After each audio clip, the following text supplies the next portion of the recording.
Okay,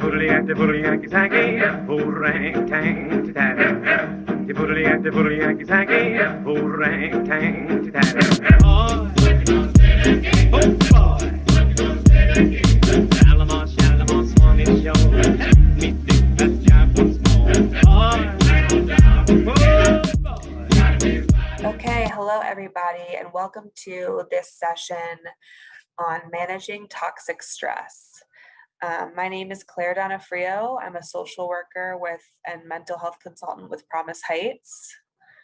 And my name is Linda Callahan, and I'm an early childhood mental health consultant with Promise Heights.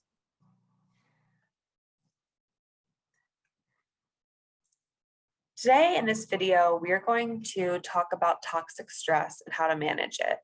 So the first thing we'll do is define stress and toxic stress, talk a little bit about what stress does to our brains, how to protect against stress, some self-care strategies to help protect against stress, and when to seek additional help if you're experiencing toxic stress or other mental health conditions. We'll lastly go through some resources that could help you throughout the community. First of all, let's talk about stress. Stress is not always a bad thing. Stress can be positive. A short period of stress can give us an increased heart rate and a mild elevation in our stress hormone levels. This is like when we're getting ready to do something hard or exciting, like a race or take a test. Tolerable stress is a little more serious. It's still a temporary response, but we can handle it because we have supportive people around us that can help us get through something difficult. Stress becomes toxic when it keeps going, when it's prolonged. The stress response is sort of stuck, and there may be no one around us to help us through this difficult time.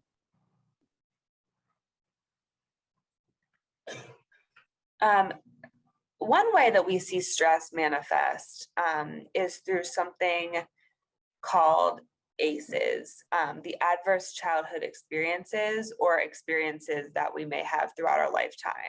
These are different kinds of stressors that can take place and have a wide scale impact on our mental health and also our physical health.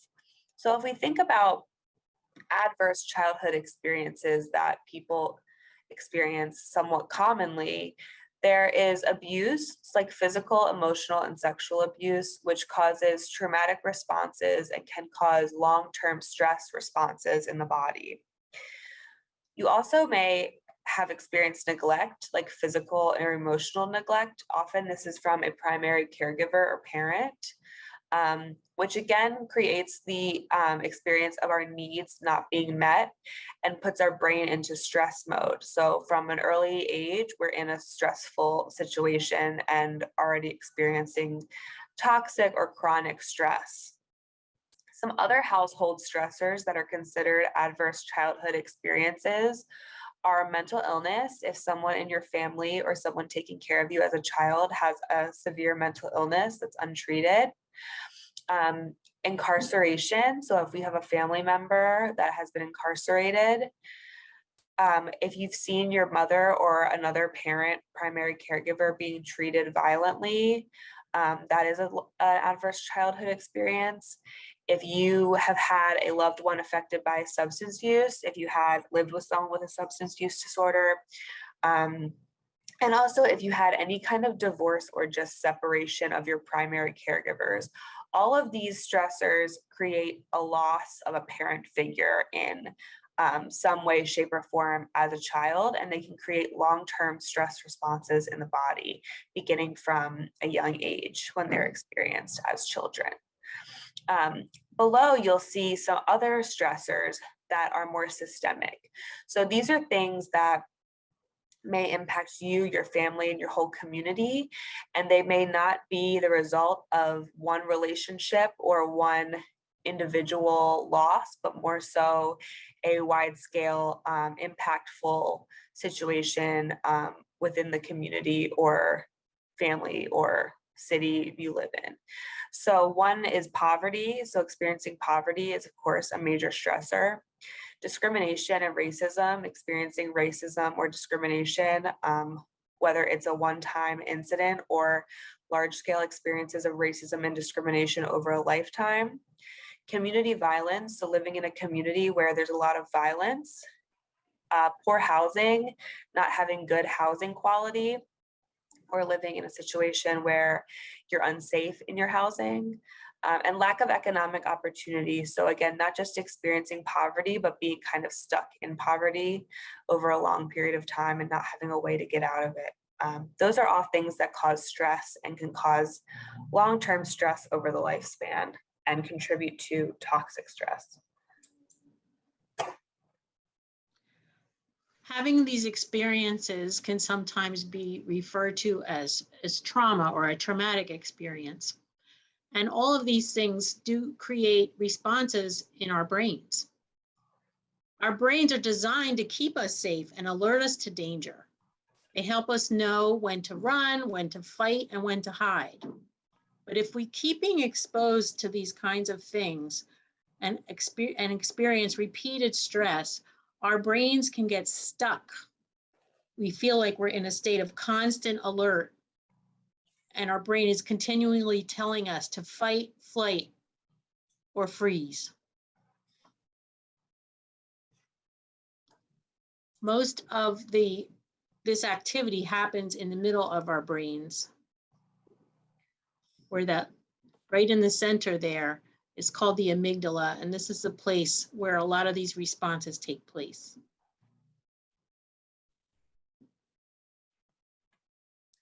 So when our amygdala is firing and our brain's kind of fire alarm system is going off because of the toxic stress we're experiencing over time, it creates a reaction in our bodies, in our the way that we live and breathe and kind of exist in our bodies. So if we're having a focused, stress-free day, we are not experiencing stress, we are in this middle section here, our window of tolerance. We don't have too much cortisol or stress chemicals coming from the brain. We are able to breathe deeply. We are able to think clearly. We're alert. We're not overtired.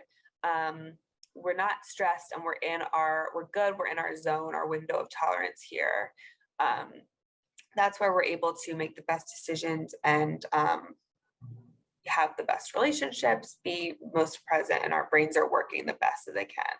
When we get a lot of stress, hormones released from our brain, when we're having experiences of stress constantly all the time, we get moved up into the top area here to our hyperarousal or stress response. So we may feel anxious, our heart might start beating really fast, we may sweat, we may have quick shallow breathing. If you ever experienced a panic attack, that would be in the hyperarousal area. We can't think clearly. We might not even be able to think 10 minutes or 30 minutes ahead. We're just in survival mode right here and now. There's way too much going on for our brains to handle it, and we're really overstressed out. So if we're experiencing toxic stress, we may be in this hyperarousal zone all the time. We might be here constantly, and it might be really hard for our bodies to return back to a state of the window of tolerance. Some things listed here that can bring us back down to the window of tolerance are deep breathing, physical activity, and things like meditation, or some of the things we'll talk about a little bit later on. If we're in the hyperarousal zone for too long, like with toxic stress, we could be in the hyperarousal zone for years and years. It puts a big toll on our bodies as well. It can cause health issues, and it can cause longer term mental illness. So there's another place we could be, which is hypoarousal. And that's when we've been in our hyperarousal, been up here at the top for so long, we go to the complete opposite, which is, it says, can't deal, leave me alone. So your body is so exhausted from releasing all these stress hormones that you actually go into the complete opposite, where, you may not be able to get out of bed, you may be sleeping all the time, you might feel depressed and tired and kind of have that numb feeling, like you don't even, nothing even affects you because you are kind of have exhausted your body's even healthy ability to react to stress. Like Linda said, that good stress that we need, like to help us get to work on time or to help us complete tasks. So you can also get stuck in this hypoarousal place, which you can get out of by kind of increasing your time with other people, doing things that kind of bring sensory input. And again, doing deep breathing can get you back to that window of tolerance. And again, we will talk more about that. So what does it look like when you or someone you care about is experiencing toxic stress? It might be something in your mind, like you're having scary thoughts that won't go away. It might be that you are feeling like you're having a panic attack. You have an intense fear. It might be that you can't pay attention. You're having trouble focusing on a task that you're trying to accomplish. Maybe you keep reading the same page of your book over and over again. It could be that you will have trouble sleeping. This could be anything from not being able to fall asleep or waking up several times in the middle of the night so you don't feel rested. Or again, you might have the total opposite where you never want to stop sleeping. You don't want to get out of bed. This can show up as aggressive behavior, and we may see this in our children sometimes if they're experiencing toxic stress. It could be that you're not enjoying the things that you used to like. Maybe you used to love taking walks, but now all you want to do is sit in your room.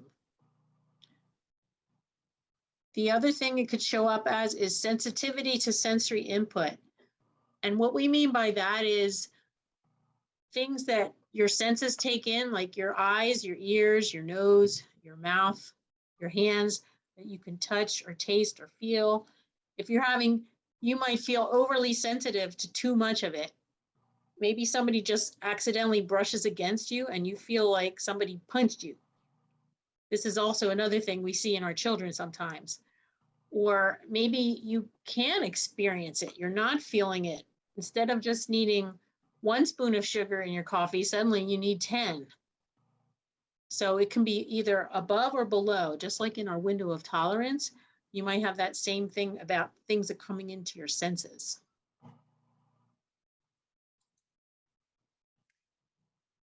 So now that we know a little bit more about the way that we experience stress and the way toxic stress can affect our bodies and our brains and our behavior, there are plenty of things that can protect against toxic stress. So even if you may have experienced stressful events throughout your lifetime or things that have caused you stress over many years, there are lots of different things that can help to minimize the impact of those stresses.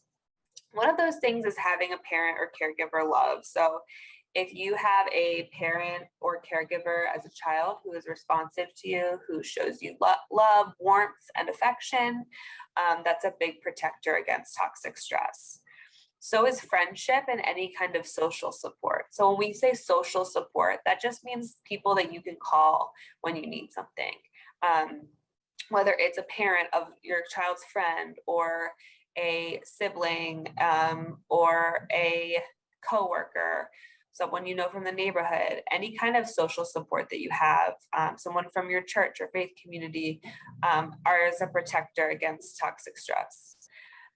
Also being helpful to others, so doing things that help other people and kind of foster that connection with other people are also helpful to protect against toxic stress. And finding something you're good at, like a hobby or just having a job that you really like, is also protective against toxic stress. As you can see, all of these things involve relationships with other people. So healthy relationships are really important to protect against toxic stress. There are some other factors that can help protect against toxic stress. And some of these we have more control over than others. Living in a clean, safe home with a proper amount of food is very important to help protect us against toxic stress. having opportunities to learn new things. This doesn't mean you have to be going back to school, but maybe you just learn a new hobby, or you find out how to crochet, or how to do woodworking or beading. All of those things help protect us from toxic stress because they give our attention to something else. Being physically active is a great protector. We've talked about this a little bit in some of the other slides. It could be anything from taking a brisk walk to starting an exercise routine or going to a gym. You can do it with other people. You can do it with your pet if you have a dog. You can take a walk with your dog. Any kind of physical activity is a great protector against toxic stress. And at home, having routines and consistent, fair rules is really important, especially for our young children that may be experiencing a great deal of stress.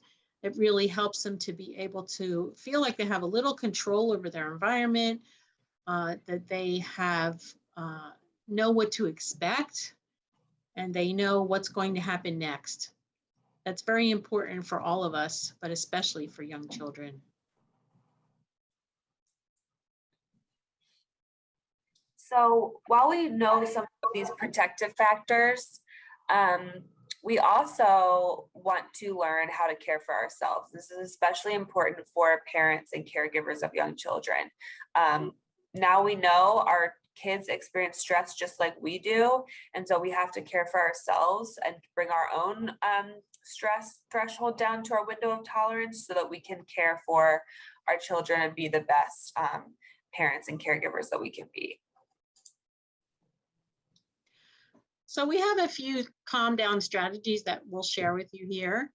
The first one is called belly breathing. And this is one that anyone can do. And we do use this a lot with children. You take in deep breath through your nose, into your belly. If you put your hands on your belly, you could feel it expand. And then you would breathe slowly out through your mouth and exhale. Some ways to get a child to practice this is you could pretend that they're smelling a pizza, and then maybe they'll blow on it to cool it off before they eat it. You could pretend you're holding a candle, or even if you, as an adult, you have a real candle, you can breathe in and then pretend to blow it out, again with a slow, even exhale.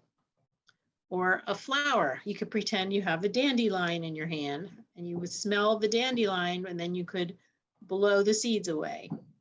So there's just some cute little ideas of ways you can do this belly breathing together with your child.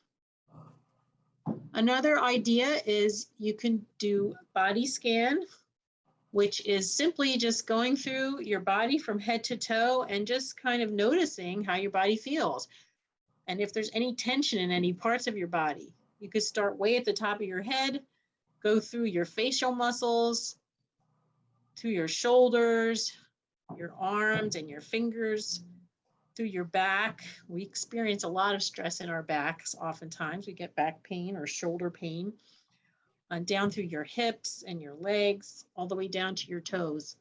And something you can also is fun to do with kids is to have them tense and release each part of their bodies. And you can do that too. You squeeze really tight and then you let it go. That's called tense and release. Or meditation. Meditation is also another good thing to do to help release your stress. Okay, so with that said, we want everyone to try doing some of this breathing. So this graphic helps us visualize how to take deep breaths and is also very calming to look at. So if you follow along, we will start on the inhale. So take a big deep breath in and out. In, out. In and out. In and out. And we always want to make sure that we're breathing into our bellies rather than our chest when we're doing deep breathing. But taking a few moments to do a few deep breaths can bring your stress levels down instantly. Here are some other ideas of ways to use your 5 senses to help support you in experiencing toxic stress. A warm bath or a shower can feel really great on our skin. Stepping outside or taking a walk. Dimming the lights can be helpful. If you're in that hyper aroused state, you might want to tone it down, especially fluorescent lights are very harsh. If you can use some either natural light or incandescent light is much more soothing to our senses and can help reduce our stress.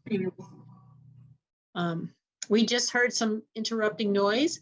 Noise canceling headphones can be helpful. And I've seen this with some children who are very sensitive to a lot of sounds in the classroom. Sometimes putting headphones on and blocking out the extra noise. Maybe there's a lot of sirens, like my street has a lot of sirens or people yelling outside. Sometimes that's helpful to put on some headphones so you're not exposed to that. Maybe you could use some soothing music or white noise through your headphones instead. Laying under a heavy blanket. You may have heard of something called a weighted blanket or a weighted vest. It doesn't have to be some fancy thing you purchase, but just having that extra pressure against our bodies can really help us when we're experiencing stress. It can make you feel secure. Also, hugging is the same idea. Just that pressure of somebody giving us a good squeeze. Or you can even hug yourself. We tell the kids to do that sometimes too. If there's nobody else around, or if you don't really feel like having anyone else touch you, you can give yourself a hug. And that also can help reduce our feelings of stress. Another way to reduce stress is to release endorphins. So endorphins are the opposite of cortisol, which is our stress hormone. Endorphins are happy hormones that our brain releases when we experience happy things. So laughing with someone, even smiling when you don't feel like smiling can release endorphins. And playing, especially if you have children, doing something that you genuinely enjoy with them, being playful, will release endorphins for both you and your child. Crying is also can also be an endorphin release. So if you feel like you need to cry, letting it out and just taking, 5, 10, 15, 20 minutes to have a good cry will release endorphins and can bring you out of your stress zone. Listening to music can definitely create endorphins, especially if it's, your favorite music, and watching a funny movie, something that genuinely makes you laugh. Also, I would add watching like YouTube videos of like a cute animal, or if you have videos of like your child when they were really little, cute baby videos, those all release happy hormones. Self-care is a phrase we hear quite a lot of these days, and we like this definition of self-care. Self-care is deliberately taking care of your well-being through restorative activities. And that was a quote from Susanna Winters. And to break that down, it just means self-care is something you do on purpose. You specifically take time and intention in doing something that takes care of you. That you recognize that your well-being is important, because if you're feeling stressed, you're not able to be your best self for anyone else in your life. So it's important to take care of you, because it also affects your physical health as well as your mental health. And there are specific things we can choose to do that can restore us to that state of your window of tolerance. And we've talked about some of those activities today.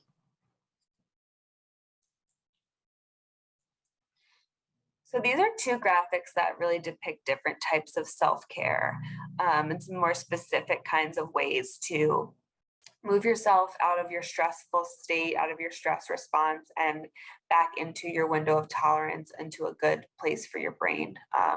So we talked about deep breaths. Something as simple as lighting a candle or some incense, or, you know, having something that smells good in your home. Unplugging. Sometimes when we're stressed, we tend to scroll through social media or do things with our phones that are like numbing. So like when we're looking through social media or playing a game on our phone for a long time, it kind of turns our brain off. So we really want to unplug when we're stressed and really take intentional time to focus on our bodies, on our breath, and tune back into our bodies to try to reduce stress hormones. Hobbies, like we said, if there's anything that you enjoy doing that can create endorphins for you and make you feel like you're good at something, that's a really good thing to do. Sleeping, when we're not well rested, our brains are not functioning the best they can. So getting some extra sleep, if you're able to, is always a good self-care practice. Moving your body, we mentioned physical activity, even if it's just a walk or, you know, something simple that you can do inside your house. Listening to music we mentioned, and eating fresh. So something like a fruit or a vegetable that's not cooked, that's just fresh, can be really good for your body. And then reading or journaling. So maybe it's just jotting down a few words about how you felt today, or if you have a journal with prompts, or look up journal prompts, but also add coloring, or using a coloring page is good too. Small gestures of self-love, because we can use self-care, but we can also talk about self-love. So self-care is just really actions of self-love that we're doing. So some suggestions: not blaming yourself for everything. We get caught in mental kind of loops where we might blame ourselves for things that go wrong. It's really important not to. Eating the food you want. So some days it might be eating a fresh fruit to get yourself out of a funk. Some days it might be ordering pizza that you've been craving. We talked about journaling and sleeping. We talked about smiling, and we talked about music. Just some more ideas of things that you can work into your day, not take a long time to do, but just can incorporate to bring your stress level down. So even if you are great at self-care and you do all these things, there are times where the toxic stress could just be too much to handle on your own. And sometimes the bravest thing to do is to seek some extra help. These are some things to be aware of that might be signs that it's time to ask somebody else into your life to help. The first one are changes in your normal eating or sleeping patterns. If you suddenly find yourself binge eating an entire bag of potato chips on the regular, or again, like we said, not being able to sleep or sleeping way too much more than you used to, these are things that are kind of little red flags. If you're not enjoying the activities you always used to like, or being around the people that you used to like being around, that's another sign that you might need some assistance. Your body's going to talk to you as well. If you're suddenly having a lot of stomach aches or unexplained headaches, or if your hair is falling out, these are all ways your body is telling you that you're experiencing stress. And sometimes our bodies talk to us before we even realize it in our thoughts. So it's always good to pay attention to those signs. If you're feeling sad all the time and you can't really get yourself out of it, no matter how many cat videos you watch, if you're having constant thoughts about dying or hurting yourself or hurting other people, that's what we call those intrusive thoughts. If you find yourself using too much of anything, drugs, alcohol, or other substances, or using them at the wrong times, that is definitely a reason to go get extra help. And finally, if you find yourself angry and irritated all the time, or you're worrying constantly about something happening, no matter how realistic that worry is, all these things can be overwhelming, and they can be the cause of stress and also the result of toxic stress. And those are times where there's no shame in reaching out and getting some professional help.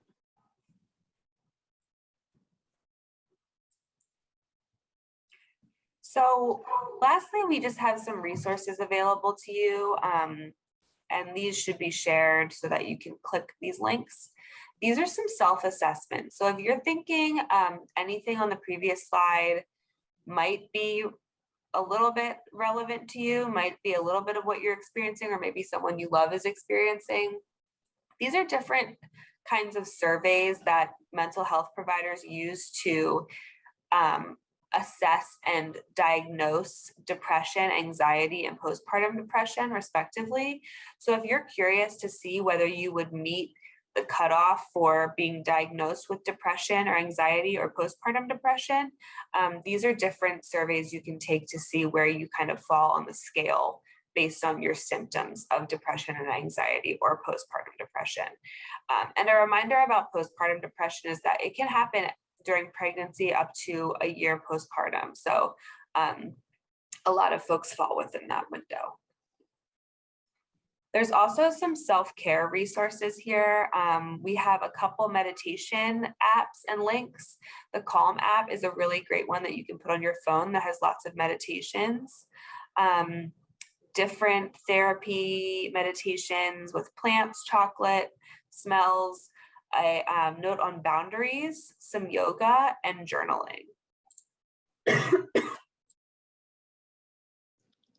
Finally, these are just some other organizations or resources that you can turn to when you'd like some more support. Psychology Today magazine.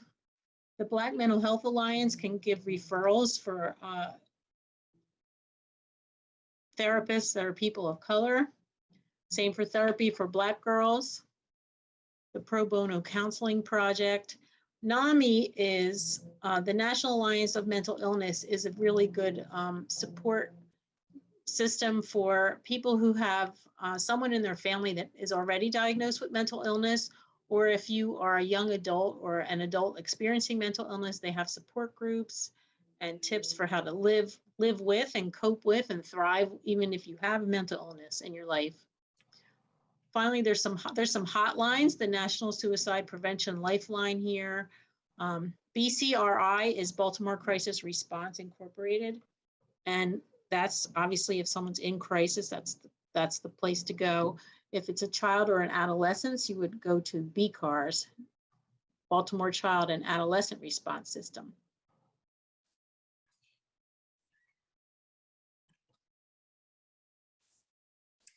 And some additional resources we have here are a few different videos that have one's about trauma in the brain if you want more information. There's a body scan meditation for kids and then a body scan meditation for adults as well. And lastly, we just want to say that you're amazing. Most people have experienced some kind of traumatic or long-term stress event in their life, and it's how we respond to it that can shape how we function and thrive for years to come. So please reach out to the resources available and reach out to your social support networks for help. And thank you so much for joining us today. Thank you.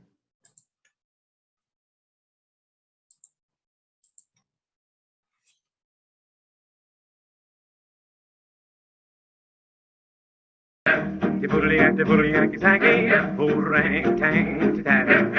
The boodly Yankee Sankey, orang tang tatty. Oh boy.